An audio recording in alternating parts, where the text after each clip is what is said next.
Olá, Hugo, muito bem-vindo ao DNA Desportivo. É a primeira vez que temos aqui um desportista de outro tipo de desporto que não aquele que estamos habituados a falar até ao momento.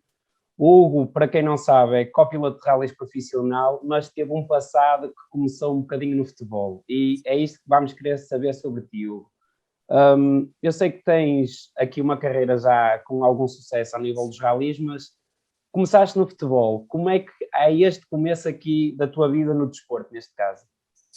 Olá, Rui, boa tarde. Obrigado pelo convite.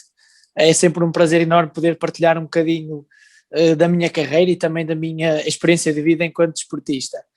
Olha, o futebol começou muito cedo, quase como nós todos jovens, amigos de escola.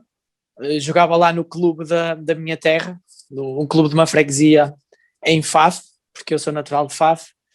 E então comecei com os meus amigos naqueles torneios de verão, entre aldeias, por assim dizer, e surgiu a paixão pelo futebol, pela posição de guarda-redes, e passado 2 anos, após eu ter sido considerado o melhor guarda-redes do torneio durante 2 anos, por imposição, é a palavra certa, por imposição do meu avô, eu fui obrigado a apresentar-me nas captações da Associação Desportiva de Faf, que é o maior clube da terra, um clube que nos últimos anos tem feito boas campanhas nos campeonatos nacionais, e então o meu avô fez questão de me fazer o saco, preparar-me o saco e dizer: às 5 tens de te apresentar no FAF.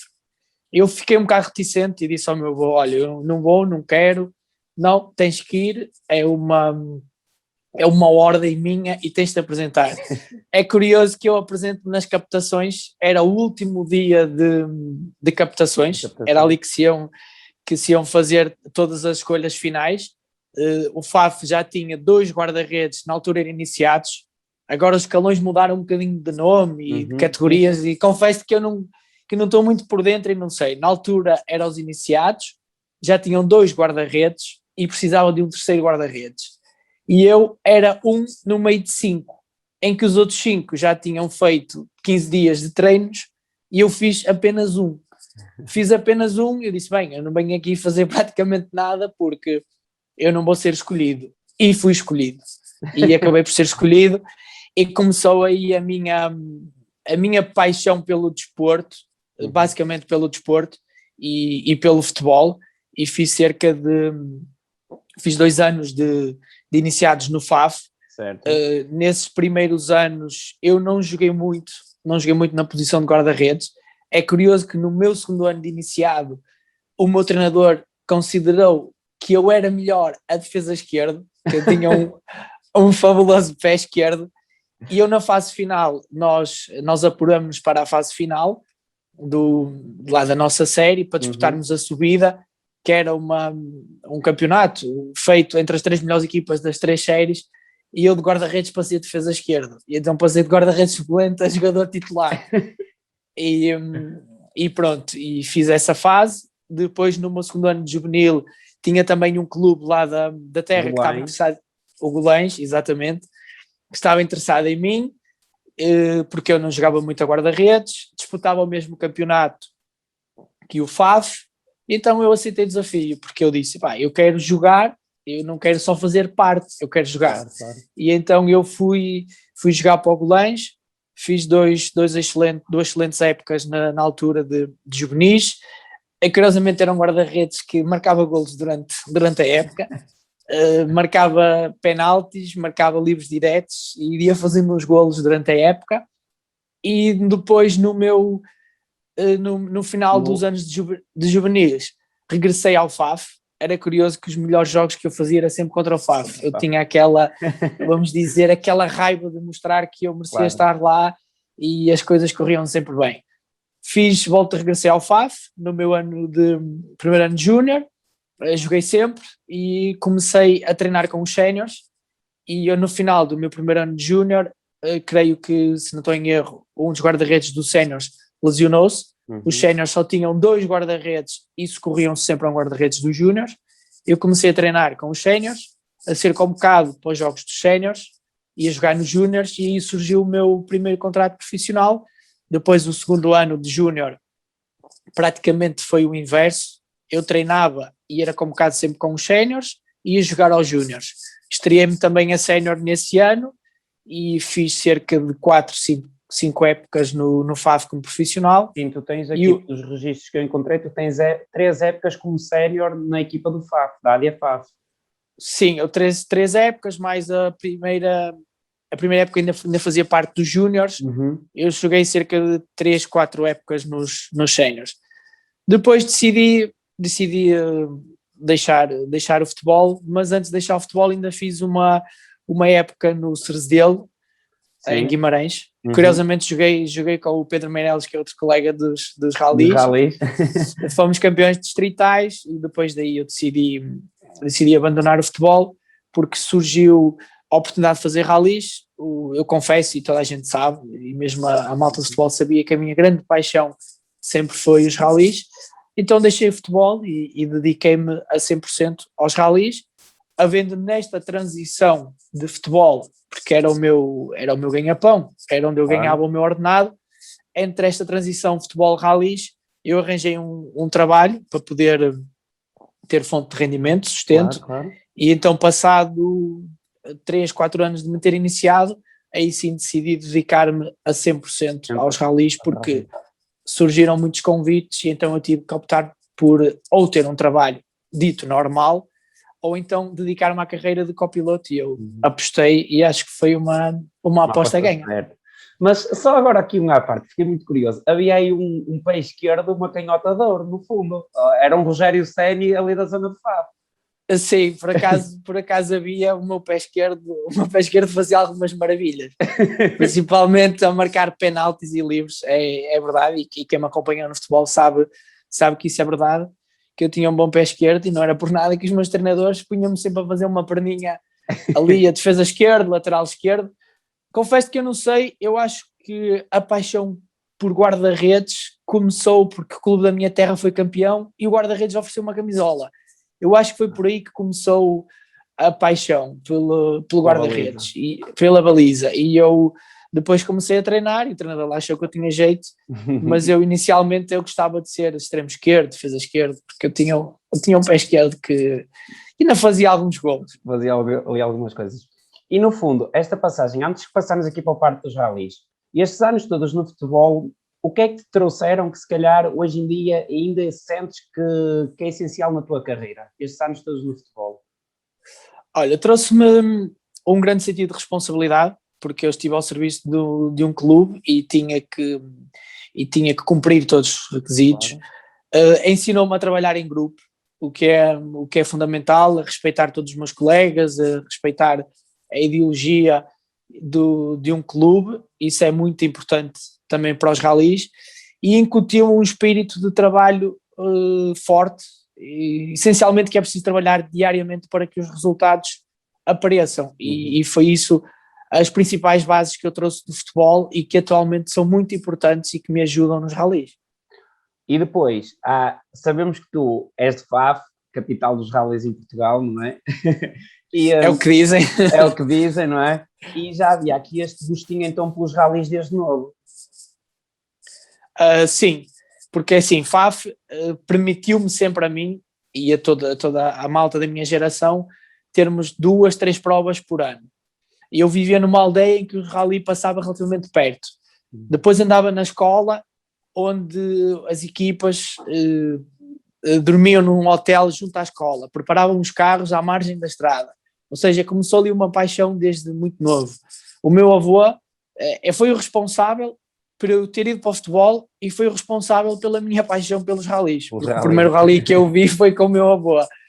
Portanto, eu estava habituado todos os anos a ter 2, 3 provas de ralis em Faf, a ver de perto os carros, os pilotos, e sempre surgiu esse bichinho. E é curioso que os meus colegas de escola primária, principalmente esses, hoje em dia, pronto, perdi um bocado o contacto com eles, porque uns emigraram, outros foram viver para outras cidades, inclusivamente eu, que saí de Faf e também passo muito tempo fora.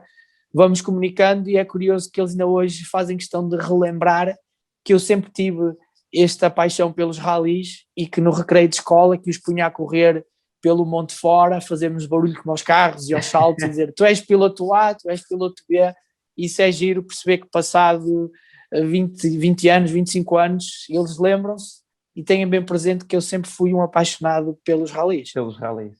E a tua estreia dá-se, neste caso, em 2006, no rally, curiosamente, IFAF.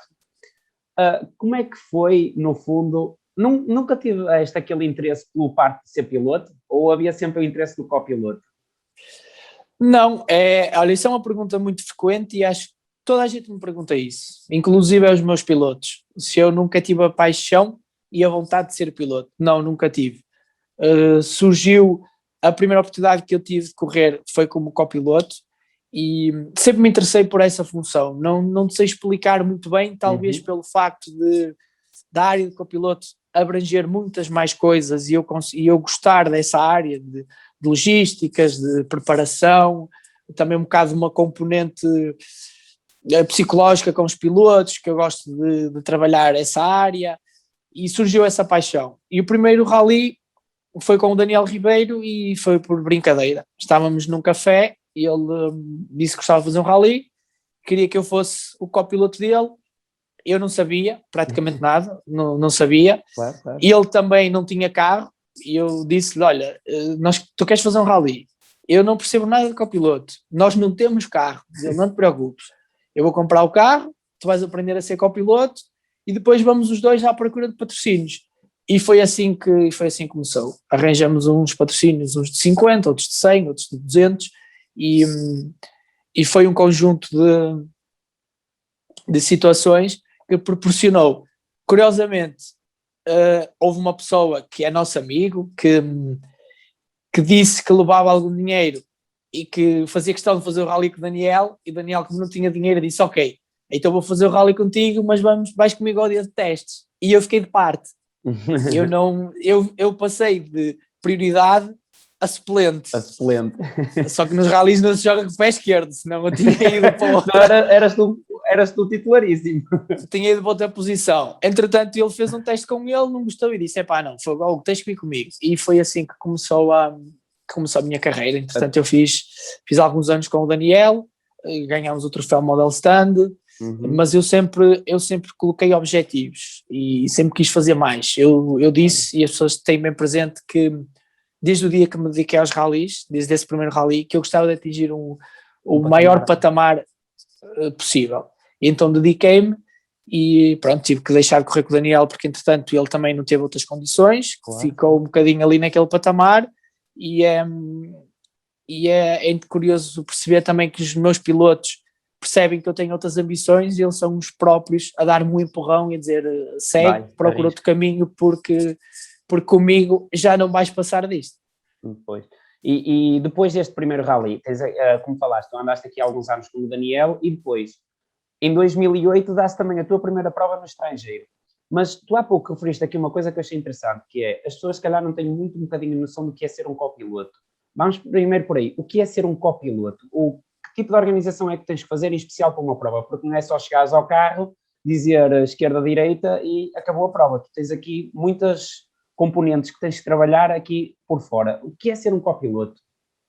Olha, toda a gente tem uma ideia básica, uma ideia pré-definida que um copiloto é o que vai dentro do carro a indicar direita, esquerda, alguns ainda dizem a 90 graus, a 100 graus, isto e aquilo. O copiloto é muito mais que isso. Nós temos um conjunto de procedimentos a fazer. Eu vou-te falar especificamente aquilo que eu faço. Antes de cada rally eu tenho que recolher o máximo de informação possível que a organização nos dá, ler todos os regulamentos, fazer um planeamento, quer de viagens, quer de hotéis. Agora, na situação que vivemos, até um planeamento de testes Covid temos que fazer. Tenho que estudar o percurso da prova antecipadamente, para quando chegar aos locais, eu saber na ponta da língua tudo aquilo que vou fazer. Tenho que saber todos os regulamentos na ponta da língua. E como é lógico, também tenho que saber aquilo que é o essencial do copiloto, que é o ditar notas, é o tirar notas nos reconhecimentos. Tenho que organizar o dia de reconhecimentos, tenho que, no final dos reconhecimentos, ver os vídeos, corrigir as notas, fazer com que o nosso trabalho esteja bem clarificado para que no dia as coisas possam fluir E depois o dia do rally é a coisa mais, neste momento é a coisa mais fácil, é o dia de desfrutares de toda a preparação que tu fizeste. Basicamente, se pudermos transportar isto um bocadinho ao início da nossa conversa, é como no futebol, é treinares durante uma semana para o domingo desfrutares daquilo que estás a preparar. E os rallies é igual, e o trabalho de um copiloto é muito isso, é a logística, é também a preparação física, é a preparação dos dias de reconhecimentos, é um pouco tudo isso. Depois toda a parte mais fácil, no fundo, para a parte mais fácil, que é a parte da prova. Que é a parte da prova. Ok, no dia da prova há sempre um determinado nervosismo, há sempre uma ansiedade, mas é o dia em que tu tens que desfrutar, e quando não se está a desfrutar de um rally ou estamos em sofrimento lá dentro, é sinal que nós não estamos a fazer, eu não vou dizer aquilo que estamos a gostar, que realmente gostamos, mas não estamos a tirar partido também de todo o esforço financeiro que os patrocinadores fazem, do esforço que as nossas famílias também fazem pela nossa ausência. Portanto, eu encaro isso, o dia da prova tem que ser o dia que eu tenho que desfrutar ao máximo e que tenho que estar dentro de um carro com alegria e não a sofrer, porque eu sei e sinto que às vezes há colegas, há pilotos que acusam que vão a sofrer dentro de um carro, nervosismo, e acaba por se tornar em sofrimento, porque dentro do carro nós corremos demasiados riscos, e então é isso que eu tento também transmitir. Nós estamos aqui para desfrutar. Aqueles que não são profissionais têm que desfrutar ao máximo. Eu sou profissional, encaro como um trabalho, mas também tenho que desfrutar de toda a preparação que faço durante uma semana, 15 dias, e às vezes mais do que 15 dias.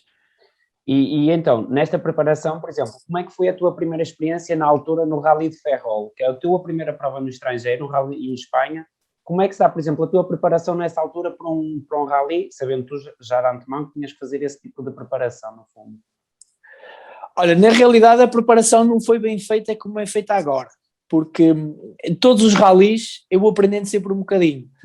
Provavelmente nesta fase da minha carreira eu consigo me focar mais diretamente nos pontos essenciais do que antigamente. Eu antigamente era capaz de tentar abranger um todo e estava-me a preparar para coisas que não me faziam falta enquanto copiloto, que não tinha interesse, e provavelmente estava a pôr de parte outras que eram importantes. Portanto, a preparação, eu tentei saber onde é que eram as classificativas e preparar um bocadinho as nossas viagens, mas depois isto nos rallies é tudo um processo, todos os rallies são diferentes, todos os países são características diferentes que me vão ajudando a criar uma bagagem, e depois no teu tipo de preparação dizes assim, ok, eu só me preciso concentrar neste ponto, neste e neste, e consegues ao mesmo tempo rentabilizar todo o teu tempo necessário só nesses aspectos. E como é lógico, a minha preparação no meu primeiro rally em Ferrol não era de perto nem de longe a melhor, nem aquela que agora tenho, mas foi essencial aprender com alguns erros lá para no rally seguinte não voltar a repetir. E depois dessa primeira prova, tens aqui uma carreira que vai começando a subir gradualmente. Fazes imensas provas em Portugal em 2010 e 2011, sendo que em 2011 participas, por exemplo, pela primeira vez numa prova do IRC, que era o Rally dos Açores. Como é que é, por exemplo, uma organização já de uma prova de uma dimensão ainda maior? Essa preparação toda começa a ser ainda mais exigente para ti, se for a ver. Sim, o grau de exigência é maior, e também pelo facto de, à medida que os anos foram passando, eu também fui correndo com pilotos mais experientes e com outro tipo de objetivos.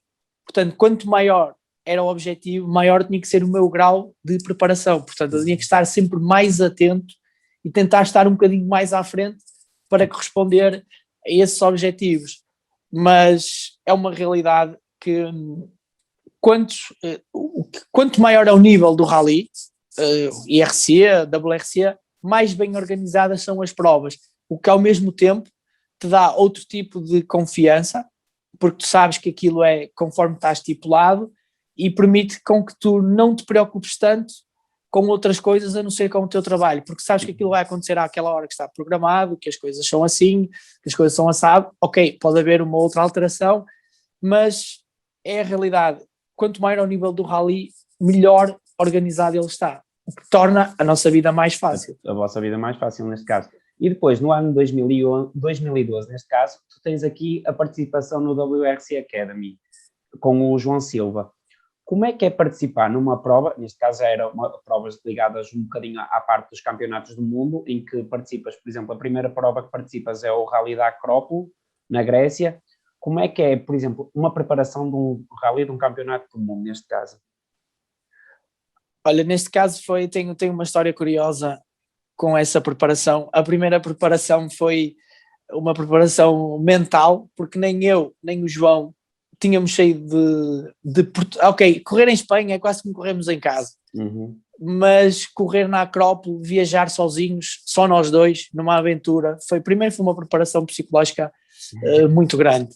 Sairmos para viajar os dois, tomarmos conta nós da nossa própria logística, de hotéis, de carros de aluguer, fazer uma viagem de 300 km de um aeroporto para o sítio do rally. Portanto, nós tivemos que nos preparar psicologicamente. A segunda, tentamos nos preparar com aquilo que achávamos que era melhor e veio-se a revelar um erro enorme, que foi nós aproveitamos os vídeos on-board que já tínhamos de outros pilotos. Neste caso eu acho que me socorri um bocadinho do Bernardo, que já tinha feito a Acrópole, e de outros pilotos, e tentamos tirar as notas para adiantar trabalho através dos vídeos em casa. Ou seja, eu e o João passamos 3, 4 dias colados no computador a passar notas, achando nós que estávamos a fazer um trabalho que ia ser fundamental e que ia ser uma mais-valia. Na realidade, para quem já tem experiência, é que hoje em dia nós fazemos um bocado isso, mas para nós não iria ser. E então chegamos à Grécia, já com isso tudo preparado, e no mesmo hotel ficamos com o Armindo Araújo, que também corria no Campeonato do Mundo, inclusive nessa prova. Falamos um bocadinho das coisas e que tínhamos feito isto, tínhamos feito aquilo e que tínhamos tirado as notas. E o Armindo aconselhou-me e disse, olha, isso é um erro que vocês estão a fazer, porque tirar as notas pelos vídeos, quando eles não são vossos, vocês não sabem o ângulo da câmara, não sabem se vai fechar muita estrada, se vai abrir, e quando chegarem ao terreno, o ângulo da curva vai ser diferente. Eu pus-me a pensar e disse ao João, nós vamos perder mais tempo a corrigir notas do que a tirar notas novas. Diz ele, então o que é que fazemos? Não tivemos solução. Cadernos para o lixo, toca a comprar cadernos e fomos reconhecer como normalmente cada piloto faz. Inclusive depois tivemos 3 furos, estávamos por nossa conta. Hoje em dia a maior parte das equipas tem um rec e suporte, que é alguém que anda com eles a acompanhá-los no final das classificativas, com pneu, com gasolina, com alimentação, com todos os bens essenciais para que os reconhecimentos possam fluir, e nós estamos por conta própria. Quando nós temos uma janela de tempo para cada classificativa, ou seja, 2 rapazes novos que nunca tinham feito uma prova do Campeonato do Mundo, por conta própria, aquilo tornou-se uma aventura, um drama, mas ao mesmo tempo foi a maior aprendizagem que nós podíamos ter tido. E foi um rally extremamente difícil, em que nós aprendemos muito. Estávamos a fazer uma boa prova, infelizmente desistimos na antepenúltima classificativa, mas foi sem dúvida a maior aprendizagem que nós poderemos tirar e que nos foi muito útil no futuro, e também como saber sobreviver e desenrascarmos nós próprios numa prova do Campeonato do Mundo. Porque até nesse ano vocês ainda fazem mais 2 provas, foi o Rally da Finlândia e o Rally da Alemanha, e depois no ano a seguir tu participas no WRC2 pela primeira vez também, que se calhar é obrigatoriamente diferente do WRC Academy. Sim, eu em 2013, se não me engano, as provas que eu faço é com uma equipa da Venezuela, um piloto venezuelano. No Rally da Alemanha com o Carlos Garcia. Carlos Garcia, curiosamente, era jogador profissional de basquetebol lá na Venezuela. E então eu fiz provas de Campeonato do Mundo com ele, Austrália, Alemanha. Austrália e Alemanha. Certo, depois a França acabamos por não fazer, que ele teve um problema, não conseguiu viajar. E ao mesmo tempo comecei a correr no Líbano também. Sim. Em 2013. No fundo, é nesta altura se calhar também começas a entrar pela parte mais profissional, mais a fundo, certo? Sim, foi no ano de 2013 que eu também pus de parte o trabalho que tinha e que me dediquei a 100% aos ralis, porque surgiram esses convites. Em paralelo fazia o Campeonato Nacional com o Bernardo Souza, tinha essas provas de Campeonato do Mundo com o Carlos, tinha no Líbano. E foi também em 2013 que eu comecei a trabalhar para dar notas em outras línguas, neste caso o espanhol e o inglês. E no fundo, esta carreira toda vai-se começar a desenvolver e tu também começas a tirar essas bagagens, que é, por exemplo, começas a desenvolver a parte da linguística na questão das notas, começas se calhar a desenvolver também o teu sistema de notas para outro nível, porque eu fui vendo algumas imagens tuas e notas que fazes um trabalho de casa a corrigir, por exemplo, como é que ditas as notas e tudo. Como é que é este também trabalho do copiloto depois em casa, de se preparar, por exemplo, nesse sentido, de desenvolver o seu sistema, desenvolver a sua capacidade? Como é que é, por exemplo, de um piloto para o outro? Há muita diferença no sistema de notas? Cada piloto tem o seu sistema, o sistema de notas não é transversal a todos os pilotos, há alguns pilotos que acabam por ter o mesmo sistema de notas, isto é, esses existem, e eu falo em caso particular, porque nos últimos anos eu tenho trabalhado com eles. Posso dar um exemplo: o Diogo Gago usa um sistema de notas que eu lhe inseri, que ensinei. Não ensinei o Diogo Gago a conduzir, as pessoas que não confundam as coisas, não ensinei a conduzir, ensinei-lhe o novo sistema de notas. O Pedro Antunes tem o mesmo sistema de notas que o Diogo Gago, o Miguel Barbosa, com quem corri, tem o mesmo sistema de notas, o Pedro Almeida tem o mesmo sistema de notas.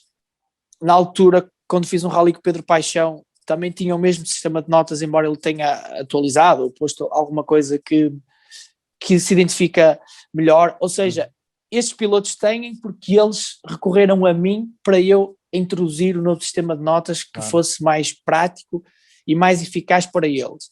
No entanto, cada piloto tem o seu sistema de notas. Eu criei um sistema de notas ao longo destes anos porque fui recolhendo informação de todos os pilotos com quem eu corri, eu fui recolhendo informação de todos os pilotos com quem eu fui assistindo a onboards e fui recolhendo informações, então achei que seria um sistema de notas eficaz. Muito embora todos os rallies ou toda esta preparação a gente vá alterando sempre alguma coisa. Claro. E foi assim que... evolução ao longo destes tempos todos. Exato, sempre em evolução. É curioso que se eu te mostrar um caderno de notas do ano passado e deste ano, tu vais notar que eu escrevo de maneira diferente, porque eu vou-me adaptando, eu vou encontrando novos métodos, novos símbolos, nova forma de dispor as notas num caderno, que eu vou achando que se torna mais eficaz e mais simples para mim. Para ti. Isso também é uma preparação que eu vou fazendo em casa, vou estudando, vou falando sozinho para as paredes, para perceber se soa bem, se funciona, se não funciona. Nos meus treinos de preparação física também comecei a introduzir muitas notas para eu manter o ritmo, a cadência, não perder a prática, porque mesmo com o copiloto, se estiver muito tempo parado, depois é difícil tu colocares em prática de um momento para o outro. Eu próprio já senti na pele estas dificuldades de parar 2 meses de fazer rallies. A mão deixa de ter os movimentos que são espontâneos. No fundo é afetada. É afetada, e quando eu regressava, eu ouvia, eu sabia o que era, mas custava-me a pôr em prática, porque parece que a mão que não andava, que estava perra, ou então o cérebro demorava mais um bocadinho a assimilar o que é que o piloto me disse. E então nessas paragens eu tento sempre encontrar soluções que me permitam manter ativo para quando sou chamado ao serviço eu esteja desenferrujado. No fundo, tem sempre aqui algum tipo de estímulo que te faça treinar na tua área, neste caso, na parte de copiloto.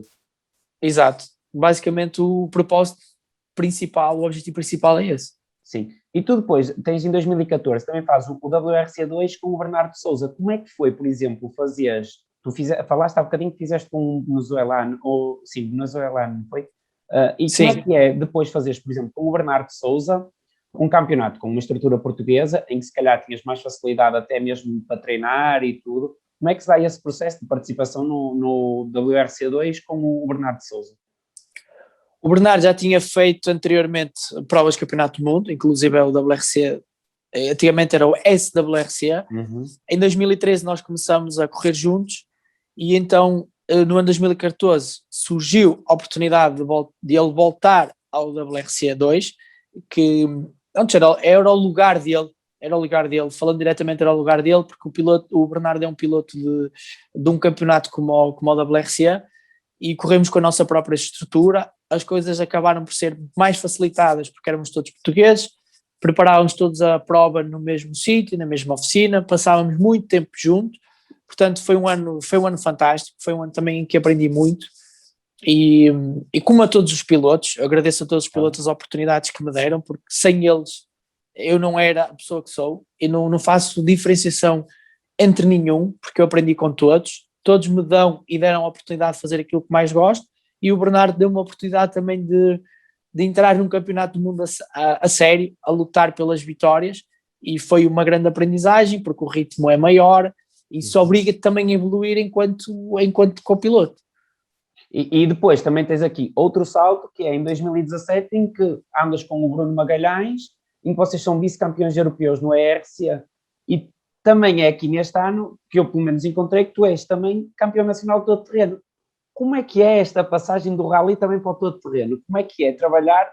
Porque, olhando às características da modalidade, acredito que seja um bocadinho diferente, quer uma coisa, quer outra.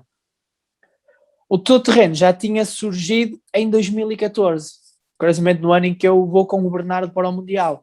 Tinha recebido um convite do Ricardo Porém, fiz a primeira prova do campeonato com ele e não pude fazer o resto do campeonato porque colidiam com as provas do WRC. E então, como eu já estava comprometido com o Bernardo e a minha prioridade na altura era o WRC, eu não pude fazer mais provas de todo-terreno. Em 2017 voltei a receber o convite do Ricardo e o calendário permitia com que a gente fizesse todas as provas, muito embora que a logística continuava a ser muito difícil, era saltar de umas provas para as outras, e então eu agarrei essa oportunidade e no meu primeiro ano a sério do todo-terreno acabo de ser campeão nacional com o Ricardo. São dois desportos distintos, duas maneiras muito diferentes de estar dentro de um carro, duas maneiras muito diferentes de preparar e de abordar as provas, mas são dois desportos que permitem com que eu utilize algumas coisas dos ralis no todo-terreno e do todo-terreno dos ralis, ou seja, eu consegui encontrar consegui encontrar características numa prova, num desporto e noutro que me fossem podem ajudar, assimilar e que se podem, exato, que podem assimilar e que me ajudam. E como é que é, por exemplo, explica-me, tu num carro ralis, por exemplo, vais muito mais em baixo que num todo-terreno, não é? A ti provoca-te algum tipo de diferença essa questão, por exemplo, da altura, só da tua colocação no carro ou no Jeep, faz-te, por exemplo, alguma diferença ou já é uma coisa natural, no fundo? Acaba por ser natural, mas é um bocado estranho. Nós nos carros de rally o centro de gravidade é mais baixo, nós vamos mais bem sentados, nós vamos mais cómodos. É como estarmos agora aqui nesta conversa, nós vamos super cómodos. O habitáculo é mais largo e num carro de todo-terreno não é bem assim. O centro de gravidade é mais alto, por vezes os habitáculos são mais estreitos, então gera ali um bocadinho de desconforto e depois ao mesmo tempo parece que, como é que tenho de explicar, que o carro que vai virar, que vai sempre capotar, porque como o centro de gravidade é tão alto e um carro todo-terreno tem um movimento muito maior que um carro de ralis, no início era estranho, parecia sempre que aquilo que ia virar. Apanhaste algum susto ao início? Apanhei, curiosamente o primeiro susto que eu apanho é na primeira prova que faço, ainda em 2014 com o Ricardo, que a gente arranca numa reta, 200 metros, já vais de quinta, a seguir tem um topo, que eu não tenho notas, sei que tenho um topo, era a única nota que eu tinha, um topo fácil, pá, e o gajo manda-se para lá de quinta e digo, ai meu Deus, o que é que vem a seguir? porque tu nos ralis tu tens notas, tu olhas para o caderno e consegues prever a estrada, e no teu terreno não, e pá, ele foi o primeiro susto que eu apanhei no teu terreno, e disse, pá, o que é que vem a seguir?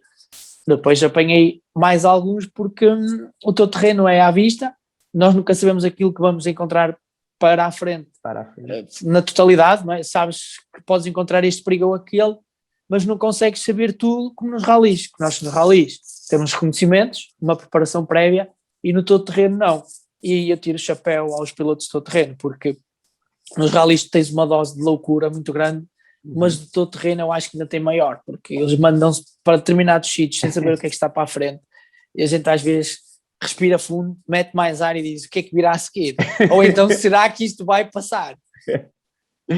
Acaba por ser aí uma dose de adrenalina, uma descarga de adrenalina muito grande, e aqui também é um bocadinho então importante fazer isto, que é, tu há pouco falaste de uma coisa que é muito importante, que é a preparação física. Como é que é feita a preparação física de um copiloto?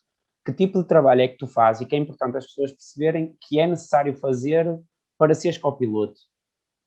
Olha, tu hoje em dia eu acho que esta parte da preparação física, quer de um piloto, quer de um copiloto de ralis, existe muito pouca coisa. Tu se pesquisares, não vais encontrar muita coisa na internet, nem em livros. Mais facilmente se encontra nos pilotos de circuitos, Fórmula 1, GT, que até tem academias criadas para isso. Nos ralis não existe. Então eu, também como vinha do desporto, neste caso do futebol, tentei sempre com que o meu dia-a-dia dos ralis fosse acompanhado com a preparação física. E eu próprio fui, juntamente com o meu personal trainer, agora com o Pedro Ramos, que também é sempre bom dizer o nome dele, porque é uma pessoa que me tem ajudado muito claro. nestes últimos 2 anos. Nós tentamos encontrar soluções que se adaptem àquilo que eu faço, aos movimentos que eu tenho dentro do carro, qual é o grupo muscular que eu tenho que reforçar mais, em que estão sujeito a mais lesões. Como é lógico, a parte do core é uma parte importante, porque nós temos muitos movimentos, mas ao mesmo tempo é essencial ganhares um determinado reforço muscular, porque nós também temos, ao levarmos muita pancada, também precisamos de um bom suporte físico para aguentar toda a pancada. Ao mesmo tempo tens que criar uma boa condição cardiorrespiratória, porque nós passamos muito tempo dentro de um carro a falar e é importante que eu consiga aguentar um dia e que consiga falar sem estar com dificuldades em respirar, ou seja, que tenha uma boa parte cardiorrespiratória. Tentamos levar sempre essa parte cardiorrespiratória ao limite, à falta de oxigenação, mas ao mesmo tempo que eu consiga ler as notas, que consiga decifrar aquilo que está no caderno. Portanto, todo o meu treino diário, o meu treino físico é baseado, é pensado e é estruturado para os ralis. Ou seja, as dificuldades que eu vou encontrar, aquilo que eu preciso de trabalhar, para quando me centro num carro, eu possa ter uma boa performance, desfrutar. E o que é curioso é que eu ao longo destes 2 anos que estou a trabalhar com o Pedro, eu não tive uma única lesão. Eu sempre treinei, nunca fiz um treino acompanhado, porque eu sempre tive a força de vontade e a motivação suficiente para treinar sozinho, o que nem sempre quer dizer que estejamos a treinar bem. Fazia muita bicicleta também, muito ciclismo, por semana era capaz de fazer 600 km de bicicleta, mas depois comecei a perceber que não era o treino indicado para copiloto, porque eu perdia muita massa muscular, ok, o peso estava sempre do peso que eu queria, mas ficava demasiado magro e sem estrutura e começavam a aparecer as lesões, as contraturas, as dores no pescoço, as dores nas canelas, nos gêmeos, de ir naquela posição de sentado e toda a força quando se trava, toda a força, o peso do corpo vai sobre as canelas, sobre os gêmeos. Então eu procurei o Pedro para me ajudar e começamos a planear outro tipo de treino que permitisse criar outra estrutura corporal, de modo a não ter esse tipo de lesões, mas também não esquecendo a parte cardiorrespiratória. E então isso ajudou bastante, tem ajudado, e o que é o facto é que ao longo destes 2 anos não tive uma única lesão e sinto-me sempre cheio de força e cheio de energia, que eu acho que é o que é importante dentro de um kart de rally. É importante que as pessoas percebam que não é só ditar notas, há aqui toda uma preparação que tu tens que fazer, quer psicológica, quer física, para que as provas aconteçam como acontecem e que corra da melhor forma no teu caso. E só para acabar aqui um bocadinho, tu já falaste há um bocadinho que és profissional e tu atualmente já trabalhas também com outros pilotos de outras nacionalidades. Como é que surge um convite para seres copiloto de um piloto estrangeiro, neste caso nos países árabes, em que tu fazes copiloto de alguns pilotos árabes? Como é que surge este tipo de convites? Como é que eles te conhecem? Como é que eles chegam até ti? Eles conhecem-me claro que eles perguntam a outras equipas, perguntam a managers de outras equipas, se conhecem fulano A, B ou C, mas no meu caso eu acho que é muito pela exposição que eu faço nas redes sociais. Eu sou uma pessoa que nunca tive problemas em divulgar o meu trabalho, nunca tive problemas em passar conhecimentos, métodos de trabalho, porque eu sempre entendi que se eu quero ter mercado, eu tenho que me mostrar, e a única maneira de me mostrar é ou os pilotos passam a palavra entre eles e os elementos da equipa, ou eu próprio tenho que mostrar o meu trabalho.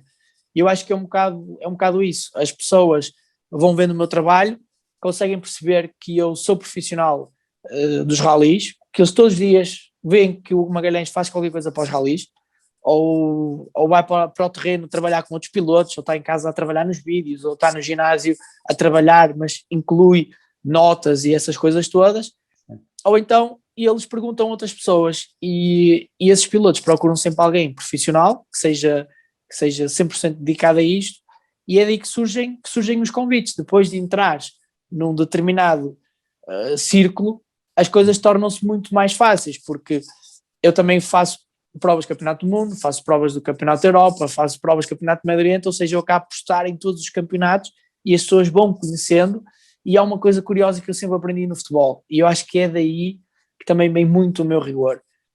No futebol sempre me ensinaram que há alguém de olho em nós, claro, e que há alguém fora do clube, que está ao serviço do clube, e que nós não sabemos que está de olho em nós, que está a perceber, está a seguir os nossos passos, a perceber atento ao teu trabalho.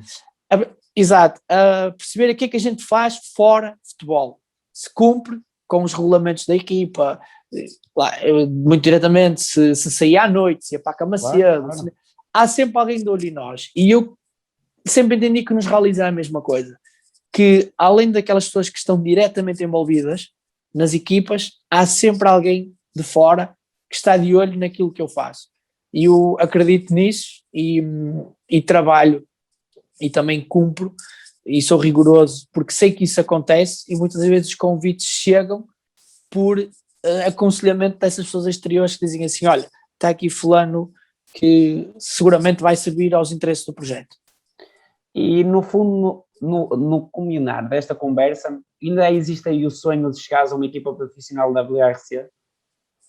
Existe. Eu posso terminar a minha carreira sem lá chegar, mas todos os dias eu vou trabalhar com essa intenção, com esse intuito, e acredito que se eu mantiver esse sonho, se continuar a alimentar, que nunca vou perder a motivação de todos os dias trabalhar mais e melhor.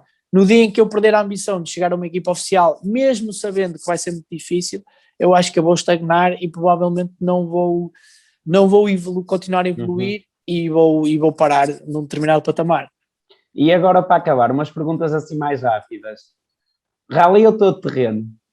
Ralis. Piloto mais exigente com quem trabalhaste até hoje? Bruno Magalhães. Prova mais dura que já fizeste? Grécia. Língua mais difícil para ditar notas? Francês. E qual era o piloto que escolhias para ditar notas e em que carro? Epá, curiosamente eu acho que nenhum deles consegue ditar notas. Eu acho que eu acho que daqueles todos os pilotos com quem eu já andei, o único que conseguiria ditar notas e que neste momento não corre era o Paulo Antunes. E que carro é que escolhias de todos em que já andaste? O Polo R5. O Polo R5.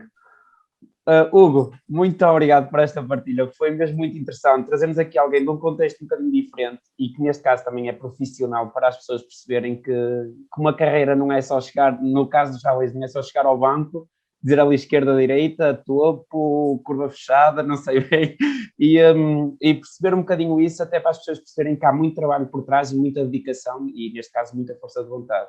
Muito obrigado por aceitares o nosso Obrigado. Convite. Foi um Obrigado prazer eu. Falar contigo. E fica sempre o caderno de notas aberto para uma futura conversa. Ok. Quando chegares ao WRC, fica o desafio feito. Espero que seja breve, senão nunca mais vamos conversar. Ou então com um projeto de muitos anos, para eu te apanhar daqui a muitos anos no WRC, pelo menos. Exato, ok. Tá, Hugo. Muito obrigado. Obrigado pela oportunidade. Foi um prazer.